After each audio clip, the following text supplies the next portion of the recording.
Good day, Crime Talk aficionados. My name is Scott Reich, and this is Crime Talk. Let's get straight to the docket. First, a Gabby Petito update. The coroner fills us in on new details. Second, an update on the Kylan Schulte and Crystal Turner matter out there in Utah. Lorivalo, more information regarding her alleged plans for murder. The King super shooter, not competent. And then finally, our dumb criminal contestant of the day.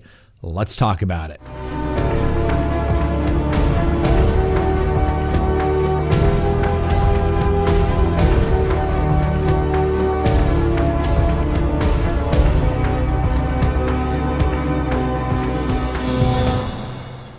Good day, Crime Talk aficionados. My name is Scott Reich, and this is Crime Talk, the most fact-driven, unbiased true crime channel.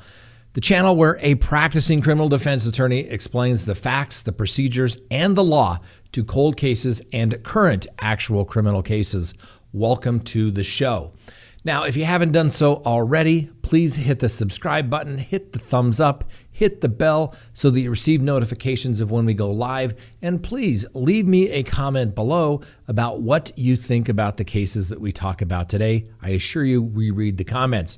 Don't forget to listen to this show and past shows by downloading Crime Talk on all of your favorite podcasting apps like Apple, Spotify, iHeartRadio, Android, Amazon, and Audible.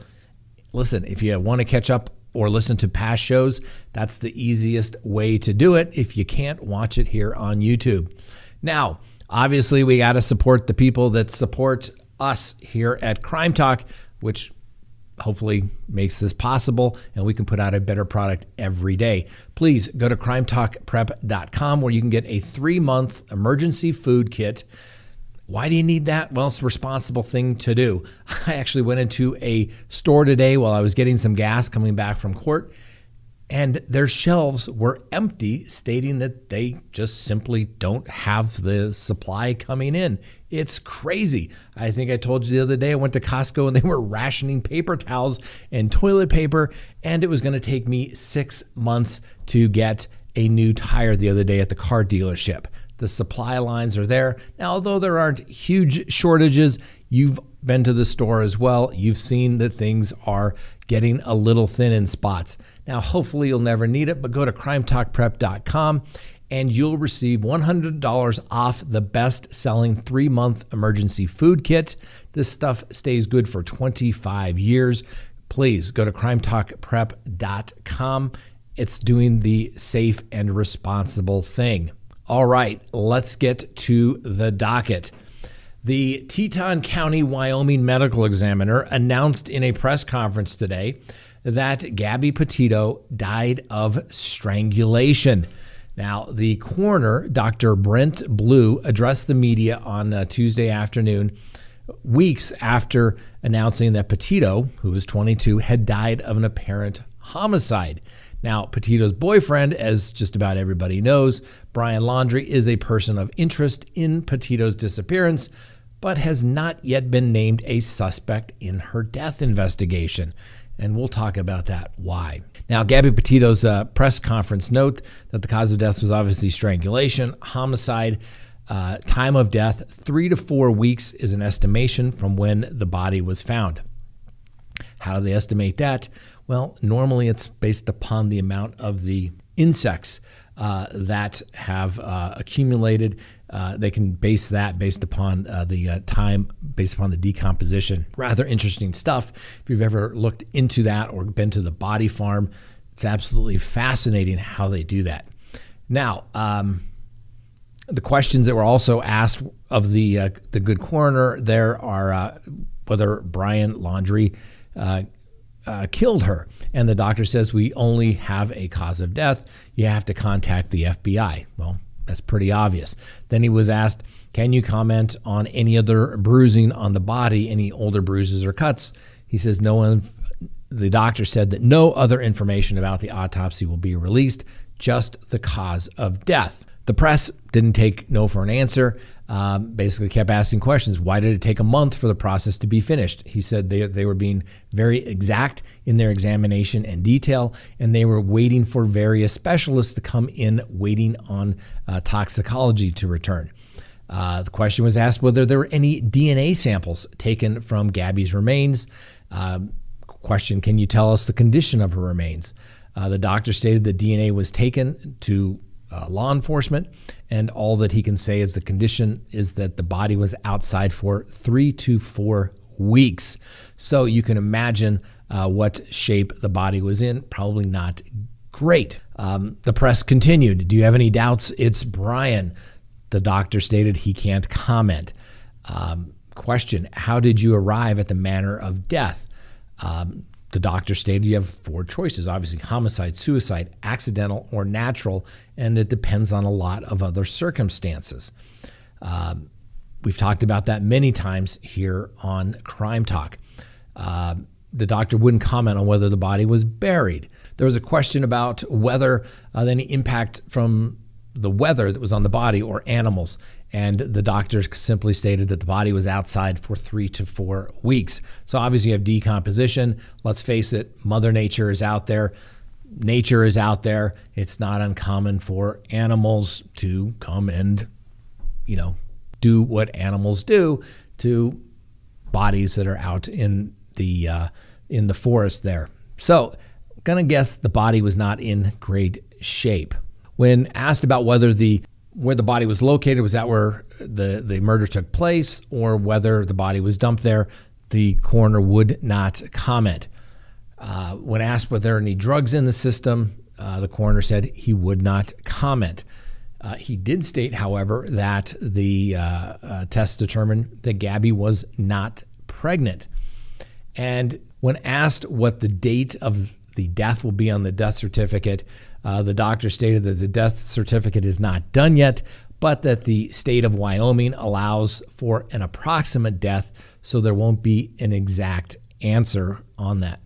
The coroner was also asked, can you speak on what it was like doing your job as a small town coroner with a huge media presence?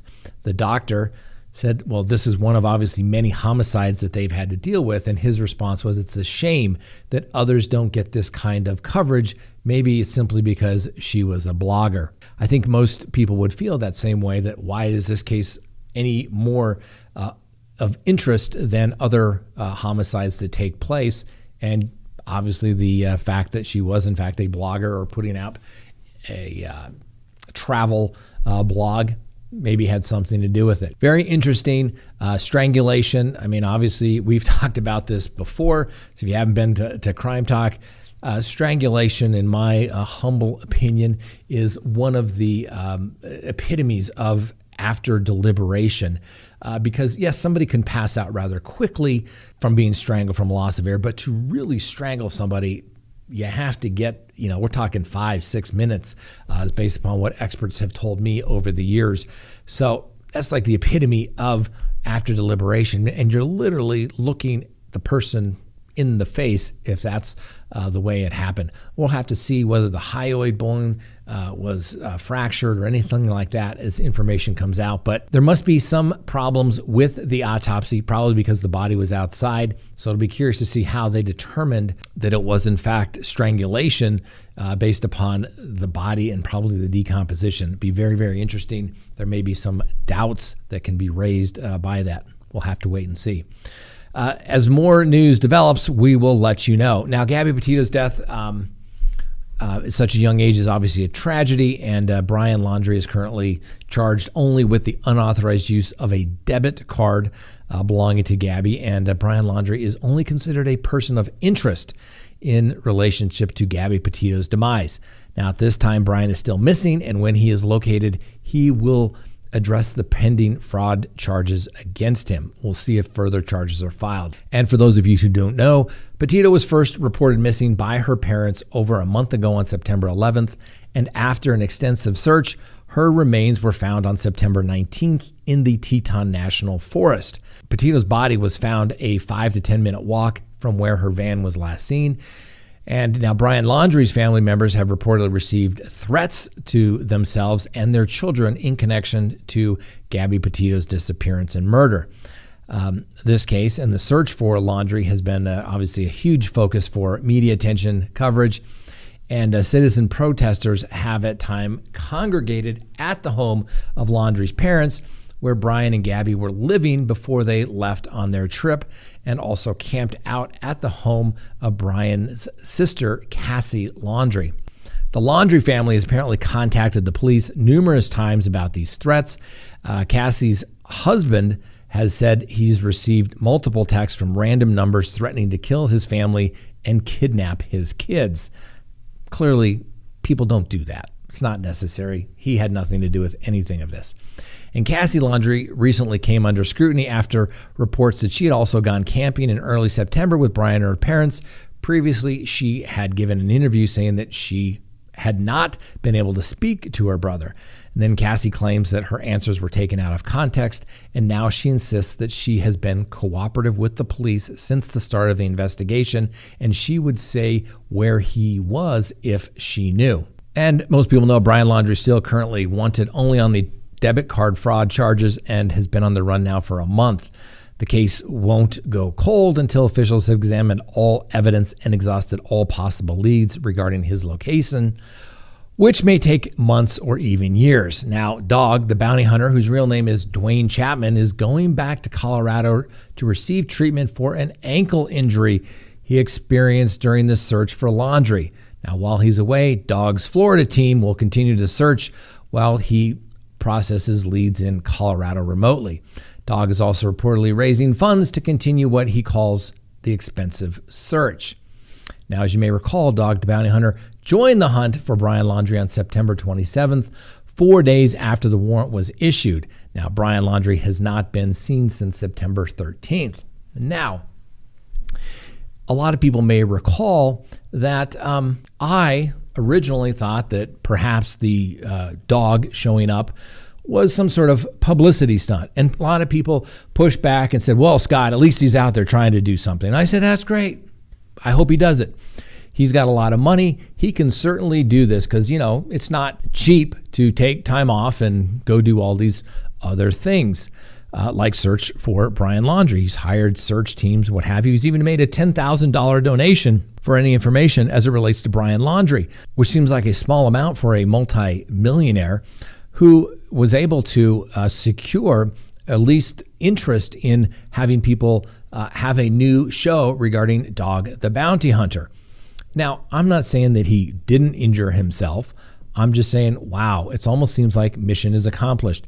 And I wonder how many people will actually remain. And it's curious that he needs to raise money for the search for, like I said, a huge TV star like that. You would think would have millions and millions of dollars to fund this. Something that I raised a while back, that seems rather expensive, but at least he has the resources to keep going. So everyone who said, Scott, why are you picking on Dog the Bounty Hunter? Not picking, just stating facts. As I've told you, one of the beautiful things about the job of being a criminal defense attorney is you get to talk about, well, the elephant in the room, and you get to ask those questions. And so the people that doubted me and thought, Scott, why are you being so mean? Well, maybe it's just a coincidence. He just happened to hurt himself and has to head home when the trail has gone cold. Let me know, was I too harsh or did I call it the right way? Let me know. All right, next on the docket, an update on the Kylan Schulte and Crystal Turner matter. A Utah private investigator who's been looking into the Moab murders from mid-August is hoping that a combination of technology, social media, and good old-fashioned detective work will turn up new leads in the unsolved slaying of Kylan Schulte and Crystal Turner. Now, Schulte, 24, and her 38-year-old wife, Turner, were last seen alive leaving Woody's Tavern in downtown Moab around 10 p.m. on August 13th. And acquaintance found their remains at a mountaintop campsite 5 days later. Both had been shot and were partially unclothed. Now, Kylan Schulte and Turner described a creeper bothering them at their campsite on August 13th and told friends he had arrived in a car carrying food and clothes and parked uncomfortably close to them. The investigator, Jensen, said a tip line was set up by the father of one of the victims, Sean Paul Schulte, and that garnered dozens of tips at about 17 names that are basically on their radar right now. He's working to narrow down that list to find a potential suspect or person of interest. Now, just down the road from the campsite is the Whispering Oaks Ranch, where a wedding was underway on August 13th, and the owner declined to comment and said she didn't have any surveillance video that picked up any images or sounds from the night the women were last seen alive. Jensen and Sean Paul Schulte are hoping to uncover dash cam videos from anyone who may have driven through the South Mesa area southeast of Moab between August 12th through the 18th. They are also hoping to secure satellite imagery from private firms, Planet Labs, in the hopes that it will contain some clues about a potential suspect vehicle. But obviously it's not cheap, so the family has turned to raising online fundraising help to pay for potential photographs, according to the private investigator. This is a sad case, very odd, and hopefully justice will be done. If anyone has any information, please contact the local authorities because, listen, every family of a deceased victim of a homicide like this, they need and they deserve closure. Everybody does. All right, next on the docket, Lorivalo. Now, we've been releasing documents we've been putting up on the Patreon site, as well as the audio and the videos that were taken in the investigation done by the Chandler, Arizona Police Department. And let's just say long before Lorivalo and before she had met Chad Daybell, Lori and her brother Alex Cox had an entire plan to kill her third husband, Joseph Ryan, allegedly. Another brother and friend told detectives after Alex Cox shot to death Vallow's fourth husband in July of 2019. Adam Cox's statement were revealed in the large files of documented released from the Chandler Police Department's investigation into Charles Vallow's death. And Adams Cox told investigators he believed his brother and sister killed Charles Vallow, a death that was initially ruled self-defense when Alex said Vallow came at him with a baseball bat. Now, Adam Cox told police the family, cousins, and uncles they understand the history with Lori, Alex, and Lori's ex-husbands. There is a whole pattern of things. Alex Cox assaulted Lori's third husband, Joseph Ryan, with a taser back in 2007 in Texas and was convicted. Ryan was hospitalized for several days. Lori and Alex planned to kill Joe. Adam Cox told this to the investigators. They planned out how they were going to kill Joe, and Al was going to taser him, throw him in the trunk, and take him out to a field and shoot him and then bury him. Well, Al went to taser him, and it didn't go, and it didn't work, and Joe called the cops, and Al went to jail. Now, Vallow and Ryan fought, obviously, a messy custody battle over Tylee Ryan, where Vallow accused him of sexually abusing their daughter and son, Colby Ryan. Joe Ryan was eventually cleared of any of those charges. Now, Joe Ryan died from an apparent heart attack back in April of 28, and police in Phoenix, where he died, briefly reopened the case earlier this year, but found nothing connecting his death to Lori Vallow. Adam Cox said he is not sure about that. Adam said it's odd that Joe, her ex-husband, supposedly died of a heart attack when they were desperate for money, and he left her $50,000 and Tylee gets $2,000. Then Charles has $2 million. There's a lot of red flags, he told the detectives. A lot of red flags for a lot of people. Now, Adam Cox ends with saying, I'm telling you, there is something wrong about Lori and Alex and this belief that they have. Lori thinks death is nothing. Now, if you'd like to listen to those interviews, those recordings, you can do it yourself by going to the link below. We have a complete playlist set up for the Lori Vallow Chandler, Arizona homicide case. So go and check it out. Watch all the videos. We'll give it to you. You can decide what to do with it. We're not telling anybody what to think. That's your decision. All right. Next on the docket, the King Soopers shooter. Remember that case?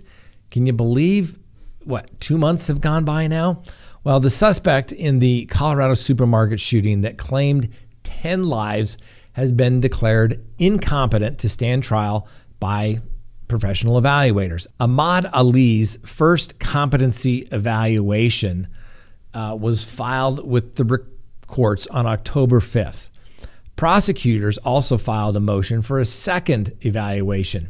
Now, Judge Ingrid Bakke granted the prosecution's request for a second evaluation for Thursday. Alyssa faces a total of 54 charges, including 10 counts of murder and 1 count of attempted murder. Now, in the mass shooting at the King's Super grocery store in Boulders, where the assault took place, tragedy all around. In the request for the second evaluation, the prosecution said that Alyssa, in his first hearing, indicated, quote, an understanding of his charges, the potential sentence, the roles of the judge, prosecutor, and defense attorney. That's key because the request goes on to say that the evaluators conclude that their provisional mental health diagnosis of the defendant limits his ability to meaningfully converse with others. Defense attorneys responded to the prosecution's request, saying that the request is legally and factually baseless. Now, why is that important, ladies and gentlemen? Well, it's important because what the district attorney said is basically what somebody has to be able to show when they are, in fact, competent to proceed. What are the potential sentences? What are the charges? What are the roles of the judge, prosecutor, and defense attorneys? Now, you also have to be able to assist with your defense. And if perhaps you are delusional or have some sort of psychosis and you're not willing to do that, even though you may know the players, you can still be found not competent. Now, I'm just a lawyer. I'm not a psychologist or a psychiatrist, but I have read a lot of reports over the years, and a lot of it depends on who does the evaluation. There are some people that have found everybody competent to proceed, never found anybody who couldn't. Basically, the standard is you can fog a mirror, and that's it. Others dig much deeper to see if they truly do understand.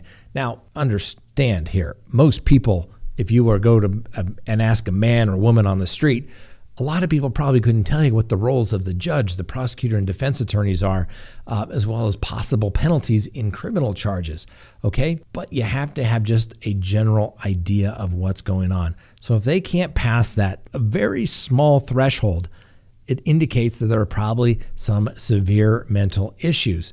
Now, a lot of people keep saying, oh my gosh, the guns, the guns, the guns, the guns, the guns. Well, Mr. Alyssa had no prior convictions, went and purchased a firearm quite easily, which you can do here in the state of Colorado. But how do you screen somebody if they have mental health issues? This is the huge debate, and I don't know the answers to it. Maybe you all have some solutions, but if we look at all of these shootings, a lot of them, there seems to be a lot of people with one common theme, and you can't just say it's guns. I think you have to say there's mental health issues. Now, there's been a lot of stigma, but a lot of stigma has gone away as it relates to mental health issues over the years. So it's time that we start getting people some help. And if you know somebody that has mental health issues, depression, something along those lines, help them go talk to somebody. And who knows, maybe it will prevent another tragedy. Finally on the docket, our dumb criminal contestant of the day.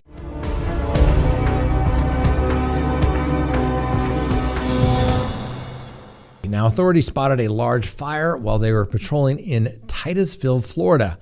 When they arrived, they saw flames 4 feet high on the suspect, Scott Taylor's, front lawn. The suspect was sitting in his front yard, holding a sword in his hand, had a knife in his waistband, and began chugging from a half-gallon-sized Captain Morgan spiced rum in front of the police. The police had been on to Taylor's home around 5 times in the last 6 months for illegal burns. Once again, a high rep learner who apparently may have some issues when it comes to alcohol. So for all the people that criticize the dumb criminal contestant of the day, maybe a very good guy, Mr. Scott Taylor, but you did something very dumb.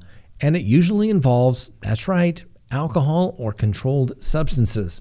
Well, Mr. Taylor, you are a dumb criminal contestant of the day for your high rep abilities. That's right, you're a high rep learner, where the police have to come when the police have to come 5 times in 6 months because of illegal burns.